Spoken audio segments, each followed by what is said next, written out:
I'm Matt from Soundrolling.com and just wanted to do a quick video inspired because I'm away and just sorting out all my gear. When you go away, do pack an extra toothbrush head, especially if you're using an electric toothbrush. Or you can just use a manual, just have a spare one, obviously, because this is going to get dirty. A bit of water, and then periodically this gets so grimy that a lot of people call me out on it. And I always say that it's better than super clean gear, because then how can you trust that someone is using it all the time?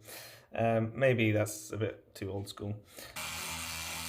After 2 minutes or so, it's looking a lot better. So yeah, it's just a quick hack to make cleaning on the go even easier without taking up too much space. So, till next time, see you later.